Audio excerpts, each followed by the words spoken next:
കേരളത്തിലെ സാങ്കേതിക സർവകലാശാലയുടെ വൈസ് ചാൻസലറായി പ്രത്യേകമായ ഒരു പരിതസ്ഥിതിയിൽ നിയമിക്കപ്പെട്ട ടെക്നിക്കൽ എഡ്യൂക്കേഷൻ ജോയിന്റ് ഡയറക്ടറായിരുന്ന ഡോക്ടർ സീസ തോമസ് ഒരു അഗ്നി പരീക്ഷയിലൂടെ കടന്ന് ഇപ്പോൾ ഒരു വിജയക്കൊടി പാറിച്ചിരിക്കുകയാണ്.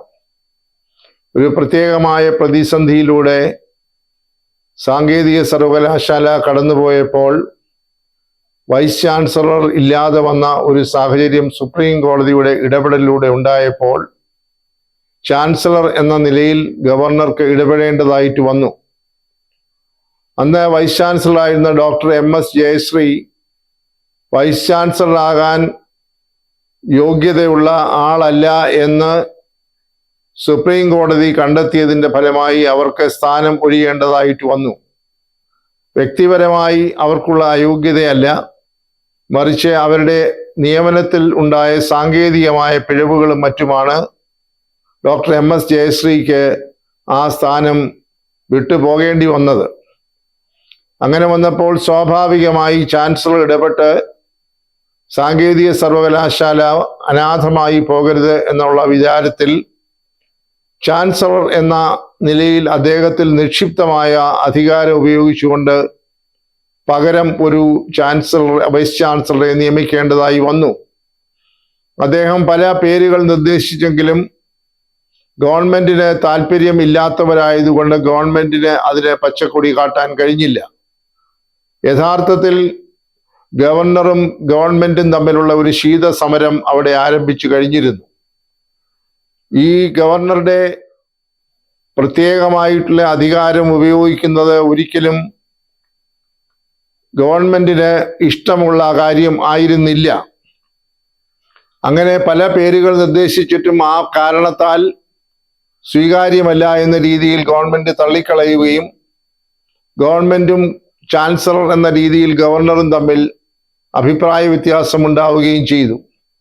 ആ തരത്തിൽ യോഗ്യയായ ഒരാളിനെ കണ്ടെത്തുന്നതിന് വേണ്ടി അദ്ദേഹം വിവിധ സീനിയർ ഉദ്യോഗസ്ഥന്മാരുമായി ബന്ധപ്പെട്ടു.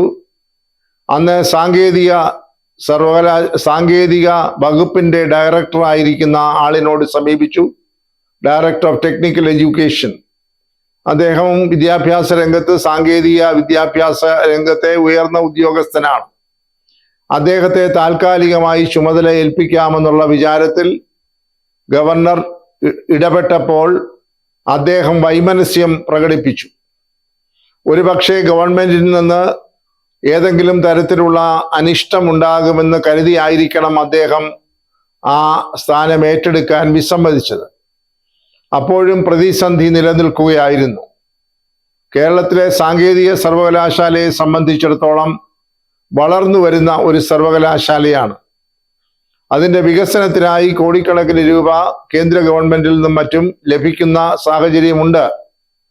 അത് നേടിയെടുക്കണമെന്നുണ്ടെങ്കിൽ പൂർണ്ണ സമയ വൈസ് ചാൻസലർ ഉണ്ടായിരിക്കണം എന്നുള്ളത് കൊണ്ടാണ് ചാൻസലർ സതുദ്ദേശത്തോടുകൂടി എത്രയും വേഗം അവിടെ ഒരു വൈസ് ചാൻസലറെ നിയമിക്കാൻ നടപടികൾ എടുത്തത്. അപ്പോൾ ടെക്നിക്കൽ എഡ്യൂക്കേഷൻ ഡയറക്ടർ പോലും വിസമ്മതിച്ചപ്പോൾ സ്വാഭാവികമായി അദ്ദേഹത്തിന്റെ തൊട്ട് താഴെയുള്ള ഉദ്യോഗസ്ഥയായ ഡോക്ടർ സിസി തോമസ്, അവർ അന്ന് ടെക്നിക്കൽ എഡ്യൂക്കേഷന്റെ ജോയിന്റ് ഡയറക്ടർ ആയിരുന്നു.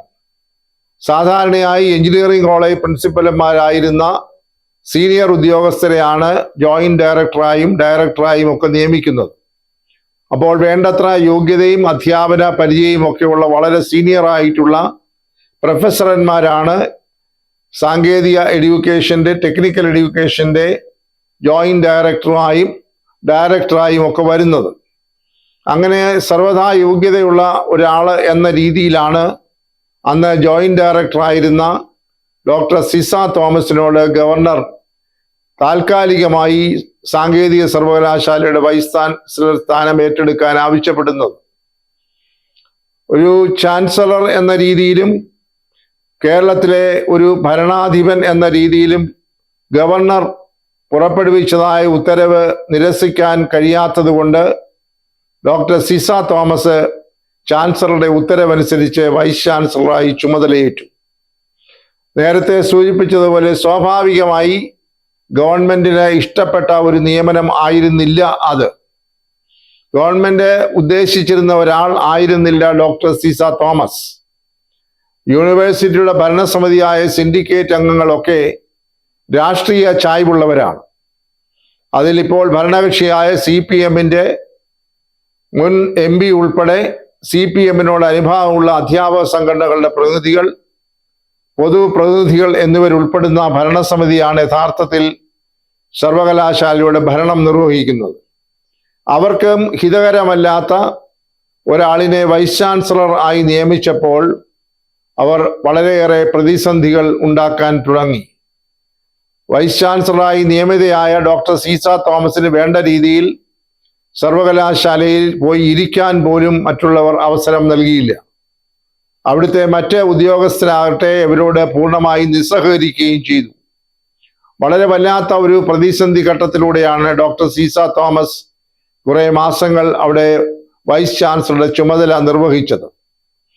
അപ്പോൾ ഏത് തരത്തിലെങ്കിലും അവരെ കുടുക്കിലാക്കണം എന്നുള്ള ഗൂഢലക്ഷ്യത്തോടു കൂടി ഗവൺമെന്റും രഹസ്യമായി പ്രവർത്തിക്കാൻ തുടങ്ങി. അവർ അന്വേഷിച്ചപ്പോൾ കണ്ടതായ ഒരു കുറ്റം, ഡോക്ടർ സീസ തോമസ് അടിസ്ഥാനപരമായി ഒരു സർക്കാർ ഉദ്യോഗസ്ഥയാണ്. ഒരു സർക്കാർ ഉദ്യോഗസ്ഥയെ സർക്കാരിന് മാത്രമേ മാറ്റി നിയമിക്കാൻ അധികാരമുള്ളൂ. അങ്ങനെ മാറ്റി നിയമിക്കുമ്പോൾ തന്നെ അവരെ തൊട്ട് മുകളിലുള്ള ഉദ്യോഗസ്ഥന് അധികാരം കൈമാറണം. അങ്ങനെ അധികാരം കൈമാറി അവരെ അതിൽ നിന്ന് വിടർത്തുന്നതായ രേഖാമൂലമായ ഒരു ഉത്തരവുണ്ടാവണം. എന്നാൽ ഡോക്ടർ സീസ തോമസ് ആ ഉത്തരവുകളൊന്നും വാങ്ങാതെയാണ് ഗവർണറുടെ ഉത്തരവ് നേരെ സ്വീകരിച്ചുകൊണ്ട് വൈസ് ചാൻസലർ സ്ഥാനമേറ്റത് എന്നത് വലിയ ഒരു ചട്ടലംഘനമായി ഗവൺമെന്റ് കണ്ടെത്തി.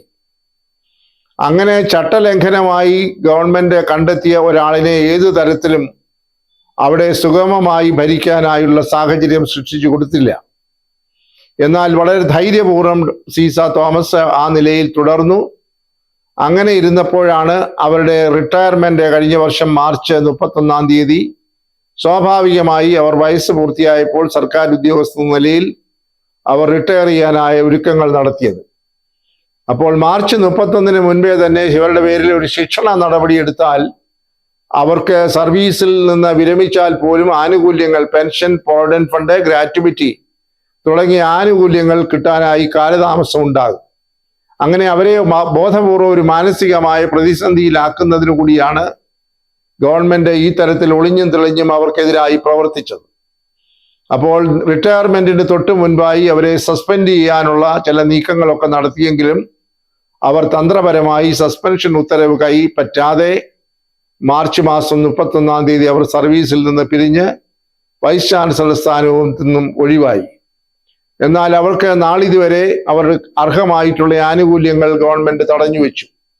അതിനെതിരായിട്ടാണ് ബഹുമാനപ്പെട്ട ഡോക്ടർ CC തോമസ് അഡ്മിനിസ്ട്രേറ്റീവ് ട്രൈബ്യൂണലിനെ സമീപിച്ചു. അവർക്ക് അനുകൂലമായി അവർ വിധി നേടി. അവരുടെ ആനുകൂല്യങ്ങൾ തടയാൻ പാടില്ല, ഗവർണറുടെ ഉത്തരവ് പാലിക്കാൻ അവർ ബാധ്യസ്ഥയായതുകൊണ്ടാണ് പാലിച്ചത് എന്ന രീതിയിൽ അഡ്മിനിസ്ട്രേറ്റീവ് ട്രൈബ്യൂണൽ അവരുടെ ശമ്പള പെൻഷൻ ആനുകൂല്യങ്ങൾ നൽകണമെന്ന് ഉത്തരവിട്ടു. എന്നാൽ അതിനെ ചോദ്യം ചെയ്തുകൊണ്ട് സർക്കാർ ഹൈക്കോടതിയിൽ കേസ് ഫയൽ ചെയ്തു. അപ്പോൾ എത്ര പ്രതികാരത്തോടു കൂടിയാണ് അവർ ഈ സീസ തോമസിനെതിരായി പെരുമാറിയത്, പ്രവർത്തിച്ചത് എന്ന് ആലോചിക്കണം. ഒരു സർക്കാരാണ് ഇത് ചെയ്യുന്നത്, ഒരു സർക്കാർ ഉദ്യോഗസ്ഥയോട്. അവർ ഒരപരാധവും ചെയ്തിട്ടില്ല. അവർ ഭരണത്തലവനായ ഗവർണറുടെ ഉത്തരവ് പാലിച്ചു എന്ന് മാത്രമേ ഉള്ളൂ. എന്ന് ബഹുമാനപ്പെട്ട ഹൈക്കോടതിയും അവർക്ക് അനുകൂലമായ ഉത്തരവാണ് പുറപ്പെടുവിച്ചത്. അവിടെയും സർക്കാർ അടങ്ങിയിരുന്നില്ല. അതിനെയും ചോദ്യം ചെയ്തുകൊണ്ട് സർക്കാർ ബഹുമാനപ്പെട്ട സുപ്രീം കോടതിയെ സമീപിച്ചു. ഈ അടുത്ത കുറെ നാളുകളായി ആ കേസ് അവിടെ നടക്കുകയായിരുന്നു. എന്നാൽ എല്ലാവരെയും അത്ഭുതപ്പെടുത്തിക്കൊണ്ടും എല്ലാവർക്കും ഒരു തരത്തിൽ പറഞ്ഞാൽ നീതിപീഠത്തിൽ നിന്ന് വളരെ അനുകൂലമായ ഒരു വിധി ഉണ്ടാവുകയും താഴെ കോടതിയിലുള്ള എല്ലാ ഈ തീരുമാനങ്ങളെയും സുപ്രീം കോടതി അതേപടി അംഗീകരിച്ചുകൊണ്ട് ഉടനടി സീസ തോമസിന് എല്ലാവിധമായ ആനുകൂല്യങ്ങളും നൽകണമെന്ന് ഉത്തരവ് പുറപ്പെടുവിച്ചിരിക്കുകയാണ്. ഇത് യഥാർത്ഥത്തിൽ കേരള സർക്കാരിന്റെ മുഖത്തേറ്റ ഒരു വലിയ അടിയാണ് എന്ന കാര്യത്തിൽ തർക്കമില്ല. കുറെ നാളുകളായി നമ്മൾ ചർച്ച ചെയ്തിട്ടുള്ള വിഷയമാണ്. കേരള ഗവർണർ സർവകലാശാലകളുടെ ചാൻസലർ എന്ന രീതിയിൽ അധികാരം ഉപയോഗിക്കുമ്പോൾ സർവകലാശാലകൾ സ്വയംഭരണ സ്ഥാപനങ്ങൾ എന്ന രീതിയിൽ അതിൻ്റെ അക്കാദമിക സ്വാതന്ത്ര്യം നിലനിർത്താൻ ശ്രമിക്കുമ്പോൾ രാഷ്ട്രീയക്കാരുടെ ഇടപെടൽ, ഗവൺമെന്റിന്റെ ഇടപെടൽ അസഹനീയമായി വന്ന നിരവധി സാഹചര്യങ്ങളുണ്ട്.